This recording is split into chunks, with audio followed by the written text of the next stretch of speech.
नमस्कार, सास बहू और सेंसेक्स में आप सभी का स्वागत है। मैं हूं सुमित और एक्सपायरी का दिन, जबकि भारतीय बाजारों में आज थोड़ा सा प्रेशर तो ज़रूर आपको दिखाई पड़ेगा, खासतौर से फ्रंटलाइन इंडेक्स के अंदर, जहां पे निफ्टी करीब 150 अंक नीचे है, सेंसेक्स 350 अंक नीचे कामकाज कर रहा है। निफ्टी बैंक हालांकि आज आउट परफॉर्म कर रहा है, रफली 200 अंकों के आसपास की बढ़त यहाँ देखने को मिल रही है। मिड कैप इंडेक्स 3/4% नीचे कामकाज करते हुए और स्मॉल कैप इंडेक्स में ज़्यादा बिकवाली है, 1.25% के आसपास का फॉल है।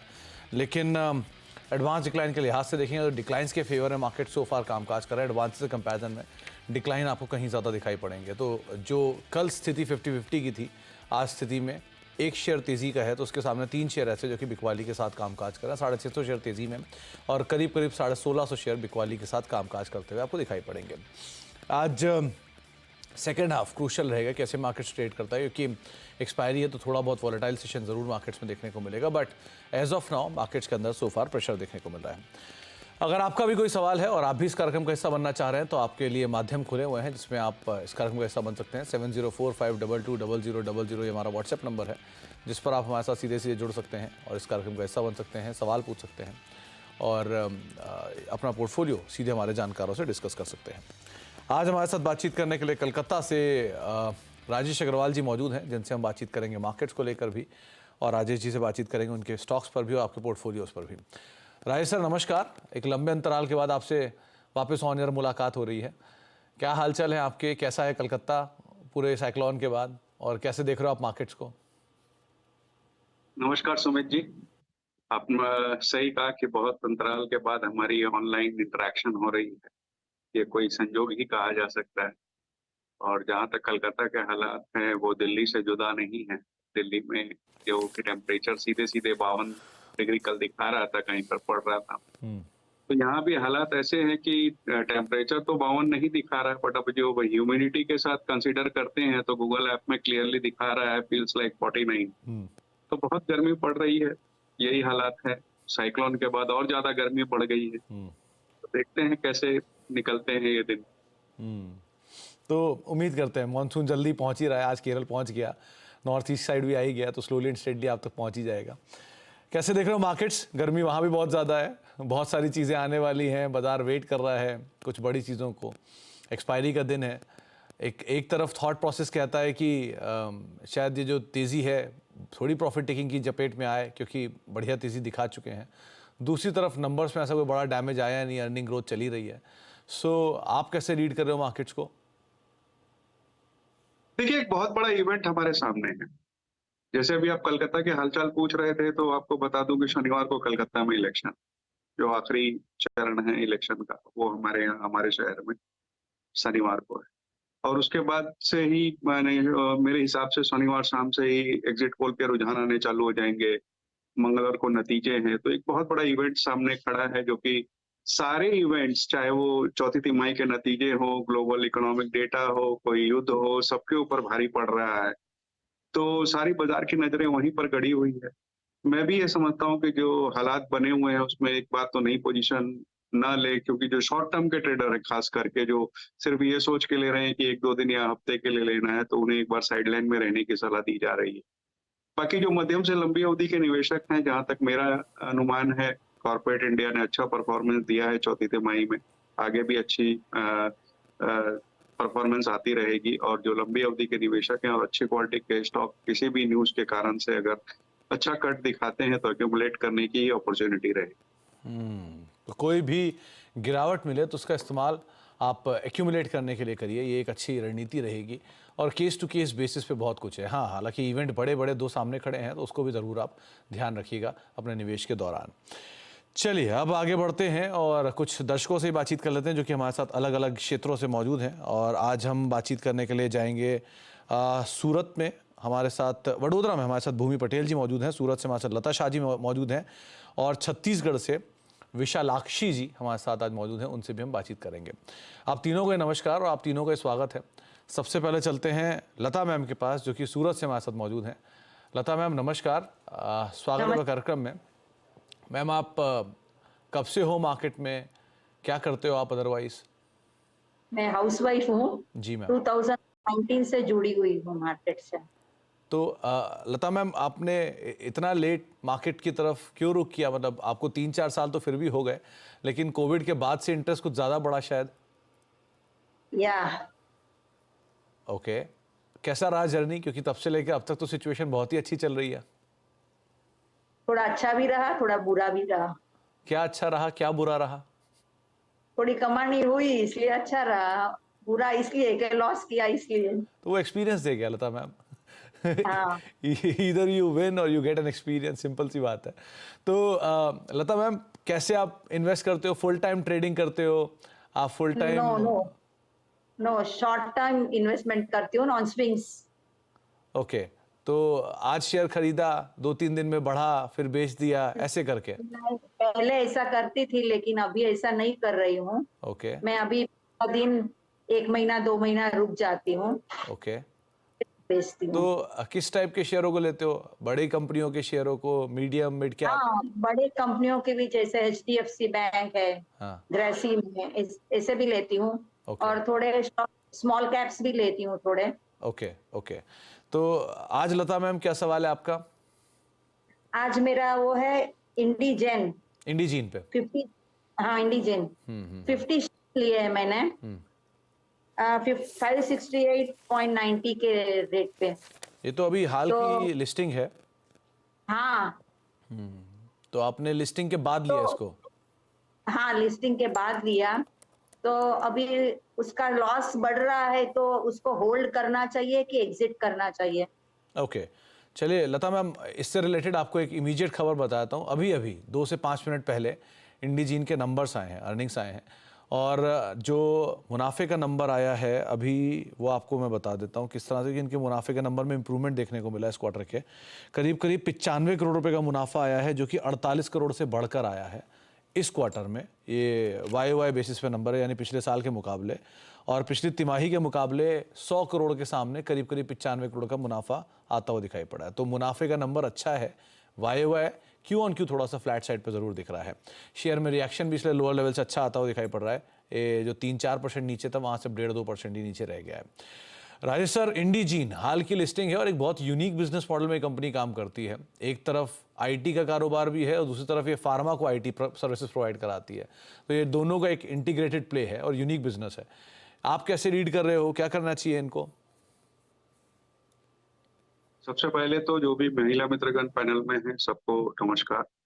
इंडिजिन, आपने सही कहा कि एक यूनिक बिजनेस मॉडल है और लिस्टेड स्पेस में कोई कंपेरेबल पेयर्स है नहीं, तो इससे ही आप समझ सकते हैं कि एक यूनिक कंपनी है जो डिजिटल सर्विस प्रोवाइड करती है लाइफ साइंस इंडस्ट्रीज को।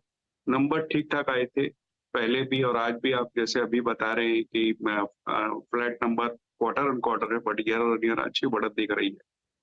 मुझे लगता है कि स्टॉक में इन्हें बने रहने चाहिए। बाजार के कारणों से थोड़ा दबाव देखने को मिल रहा है, क्योंकि पिछले कुछ दिनों से हमने देखा है कि मिड कैप में थोड़ी सी दबाव बढ़ी हुई है, लेकिन 40-42 के पी पे ट्रेड करता हुआ स्टॉक मुझे वैल्यूएशन के लिहाज से कंफर्ट देता है। इस वक्त इन्हें बने रहने की सलाह रहेगी। तो बने रहने की राय है। अच्छा राजेश सर, अगर इसमें कोई नया निवेश करना चाहें या पोजीशन ऐड करना चाहें, तो क्या ये लेवल कंफर्ट है? क्योंकि अभी आईपीओ आया है, इसको लेकर आप क्या कहोगे? नहीं, इस वक्त मैं नई एडिशन की सलाह नहीं दूंगा, क्योंकि जैसे मैंने कहा कि एक बड़ा इवेंट सामने खड़ा है, तो मैं उसे निकल जाने के वेट करूंगा। उसके बाद जैसे हालात जिस करवट बैठेगा उस हिसाब से सोचेंगे, लेकिन इस वक्त तो मैं नई एडिशन की सलाह नहीं दूंगा। तो अभी नया एडिशन तो आप एटलीस्ट ना करें लता मैम, लेकिन आप बने ज़रूर रहें स्टॉक के साथ। वैसे ये कंपनी बहुत अच्छी है, लेकिन क्योंकि ये हाल की ही लिस्टिंग है, इसलिए अभी शुरू में आप धीरे धीरे समझ में आता है उसके कारोबार के बारे में। तो अभी के लिए तो आप एटलीस्ट बने रहो और देखो सिचुएशन कैसे रहती है। आज के जो नंबर अभी अभी आए हैं, वो नंबर कंपनी ख़राब नहीं है, अच्छे number on face of it दिखाई पड़ रहे हैं। आगे मैं आपसे बातचीत करूँगा, लेकिन अब भूमि जी के पास चलते हैं और उनसे हम बातचीत कर लेते हैं। भूमि जी नमस्कार। नमस्कार सर, थैंक यू। नमस्कार भूमि जी। क्या करते हो मैम आप, और कब से हो मार्केट में? जी मैं टीचर हूँ और मैं काफ़ी सालों से इसमें हूँ। मैम कितने सालों से? पापा की एडवाइस से रफली 10 इयर्स से है सर। आप 10 साल से मार्केट में हैं? जी सर। ओके, और आप 10 साल से टीचिंग के प्रोफेशन के साथ ही से कैरी कर रहे हैं? हाँ सर, दोनों साथ में ही चल रहा है। टाइम मिल जाता है मैम आपको? कभी कभी मिलता है और कभी कभी नहीं भी मिलता है। जब तो स्कूल खत्म होने के बाद जैसे हम बैठ जाते हैं कि अभी क्या है मार्केट में, देख लेते हैं क्या है कुछ है। तो और भूमि अभी मैम, तो आमतौर पे तो स्कूल के टाइमिंग और बाजार का टाइमिंग सेम होता है, तो जी क्या वहाँ सही लंच है। ब्रेक में भाव देखते हो आप, या बच्चों को पढ़ाते हाँ, पढ़ाते भाव देखते हो आप, ऐसा करते हो? और अभी सर एप्लीकेशंस भी आ गई है बहुत सारी, तो थोड़ा बेनिफिट रहता था, पहले नहीं होता था ऐसा, क्योंकि पहले थोड़ा प्रॉब्लम रहता था। मगर अभी मोबाइल में ही एप्लीकेशंस आ जाती है, तो फ्री टाइम में भी हम देख लेते हैं, तो फिर देख लेते हैं क्या है, कुछ सेल करना है, कुछ परचेज करना है, इस तरह से। इंटरडे भी करते हो क्या मैम आप स्कूल में पढ़ाते पढ़ाते? नहीं, इंट्राडे नहीं है मेरा, सिर्फ लॉन्ग टर्म या शॉर्ट टर्म वैसा ही रहता है। ओके इंट्राडे में थोड़ा डर लगता है। ओके, नहीं मुझे लगा कि शायद बच्चों का एक क्लास के और दूसरे क्लास के बीच में कहीं नहीं आपने नहीं एक अच्छा सौदा दिख गया, मार जी दिया, ऐसा ऐसा कुछ। नहीं नहीं नहीं तो नहीं। भूमि मैम, क्या शेयर हैं, मतलब किस तरह के शेयर आप लेते हो, लार्ज कैप, मिड कैप, या कैश के शेयर, या फ्यूचर के शेयर? जनरली मेरे पास वैरायटीज ऑफ शेयर्स है, मगर अभी मुझे एक दो शेयर्स में थोड़ा लॉस हो रहा है, तो मैंने कहा एक बार पूछ लेते भी क्या है, करना है क्या है, कैसा है। चलिए पूछिए थोड़ा भूमि मैम, इसलिए क्या सवाल है आपका? सर मैंने टीवी 18 ब्रॉडकास्ट के 100 शेयर्स लिए हैं। ओके 63 रुपीज उसका कॉस्ट प्राइस था जब मैंने परचेस किया, ठीक है। और अभी थोड़ा डाउन जा रहा है, तो क्या करना है अभी मुझे? होल्ड करूं, मैं सेल करूं, या फिर और परचेस करूं? तो भूमि मैम, जब ये एक तरफा चला था ऊपर की तरफ, नए हाई बनाए थे, आपने हाँ। उसके बाद लिया है जब ये नीचे आना शुरू हुआ, या उससे पहले लिया था आपने? हाई बनते देखे हैं इसके? नहीं, मुझे उस ट्रेंड के बारे में नहीं पता कि जब वो हाई गया या लो गया। I was just following certain reels and, और यूट्यूब पे कुछ वो आ जाते हैं मैसेजेस, उसके थ्रू मैंने ये परचेज किया था। ओके, तो हाँ। क्या करना चाहिए राजेश सर? टीवी 18 ब्रॉडकास्ट करीब करीब 100 शेयर हैं, और ये एक तरफा चला था, वो बीच में कुछ न्यूज़ फ्लोज के बीच में एक्विजिशंस की, और उसके बाद फिर एक तरफा वापस बिकवाली भी आई। क्या करें अब इसमें? ये सुमित जी, भूमि मैडम को मैं पहले टीवी 18 पे सलाह दूं उससे पहले कुछ कहना चाहूंगा कि ये यूट्यूब देख करके निवेश करना बंद करें। क्योंकि आप एक चीज को समझो, आपको कोई शारीरिक तकलीफ होती है, हेल्थ इश्यूज होती हैं, तो आप किसी डॉक्टर के पास जाती हैं जो क्वालिफाइड है, न कि किसी यूट्यूब में या गूगल में सर्च करके दवाइयां खाती हैं। तो बेटर होगा कि आप या तो खुद रिसर्च करें या किसी क्वालिफाइड या रजिस्टर्ड इन्वेस्टमेंट एडवाइजर से सलाह लें। ये यूट्यूब, सोशल मीडिया वगैरह थोड़ी दिक्कत की बात है। अब आते हैं टीवी 18 ब्रॉडकास्ट पे। तो आप देखो तो चौथी तिमाही के नतीजे बहुत शानदार आए थे। 66% के आसपास करीब करीब रेवेन्यू में जंप आया था। न्यूज और एंटरटेनमेंट दोनों ही जो इनके वर्टिकल्स है, दोनों ने स्ट्रॉन्ग परफॉर्मेंस दिखाई। और इस वक्त जो इनका कंबाइंड व्यूअरशिप देखेंगे शेयर मार्केट में, तो 10.9% है। इन दिनों कुछ कॉर्पोरेट एक्शन हुए हैं, जैसे कि वायाकॉम 18 का स्टार इंडिया के साथ मर्जर हुआ है या जॉइंट वेंचर हुआ है, वायाकॉम 18 रिलायंस का वॉल्ट डिज्नी के साथ। ये सब जो कॉर्पोरेट एक्शन है ना, ये आगे आने वाले दिनों में बहुत अच्छी परफॉर्मेंस दिखाएंगे। इस वक्त आपको बने रहने की सलाह रहेगी। अगर आपके फंड्स अलाउ करते हो और इस इलेक्शन के रिजल्ट्स के दिन कुछ बहुत ज्यादा उतार चढ़ाव हो बाजार में, और ये स्टॉक किसी भी कारण से 38-40 के लेवल में मिले, तो आप और भी ऐड कर सकती हैं चाहे। तो भूमि मैम, पहली और सबसे ज़रूरी बात जो राजेश सर ने बोली, क्योंकि रकम आपकी है, पैसा आपका है, आपकी हार्ड अर्न मनी है, सो आप खुद उस पर रिसर्च करें, खुद उस पर पढ़ाई करें। एटलीस्ट ईदर यूल अर्न और यूल लर्न, इन दोनों में से कोई एक ही चीज़ होगी, इसके अलावा तो कोई बदलाव होना नहीं है। और आप ज़्यादा बेहतर समझते हैं क्योंकि आप खुद टीचर हैं, तो आपको पता ही है कि लर्निंग की कितनी वैल्यू है। सो आप पहले खुद पढ़िए और फिर निवेश करिए। क्या होगा, थोड़ा कम पैसा आएगा, क्या होगा थोड़ा ज़्यादा पैसा आएगा, क्या होगा आप गलत पड़ जाओगे, लेकिन at least you will learn something. लेकिन इस तरह के वीडियोस, इस तरह के किसी की भी राय अगर आप देख भी रहे हो या सुन भी रहे हो, समझ भी रहे हो, तो एटलीस्ट उस पर दोबारा काम करने में कोई बुराई नहीं है। तो आप एक बार उसको पढ़ के करिए, और बाकी आपको राय टीवी 18 से संदर्भ में दी गई है, आप उसको ही फॉलो कर सकते हैं। ये डिस्क्लेमर भी है कि चैनल जो है वो टीवी 18 के प्रबंधन में आता है, तो उसको भी आप ज़रूर ध्यान रखिएगा।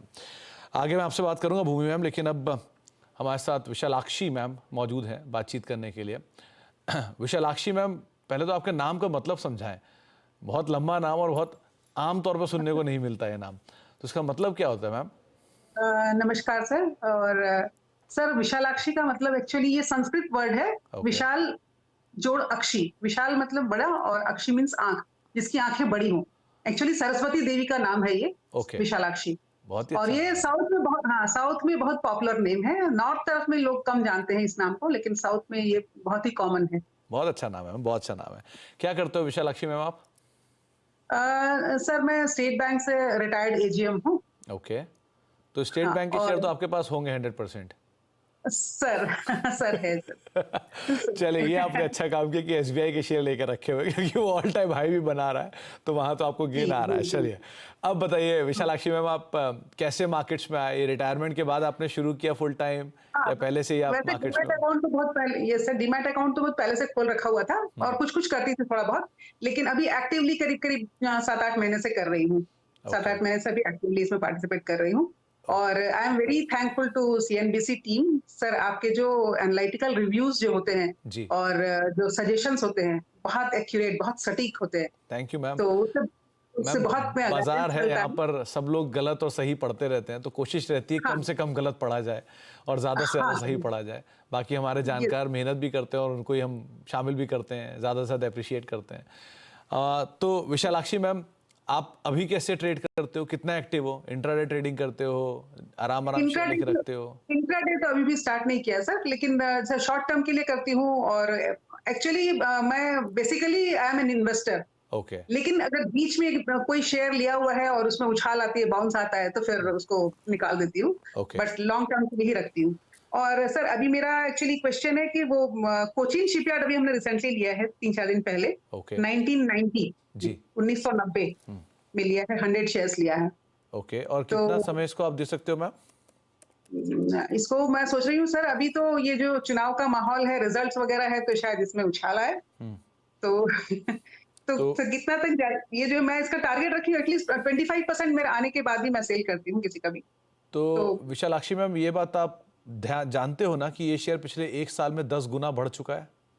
यस यस चलिए, yes. Rajesh sir, Cochin shipyard करीब करीब 1990 के दाम पे खरीदारी है और 12 रुपए पर शेयर के आसपास का सोफार घाटा है। 20 से 25% की एक अपसाइड की उम्मीद ये लगा रहे हैं। आप बताइए क्या करना चाहिए इन्हें? बने रहना चाहिए। मैं तो यही कहूंगा, बने रहना चाहिए।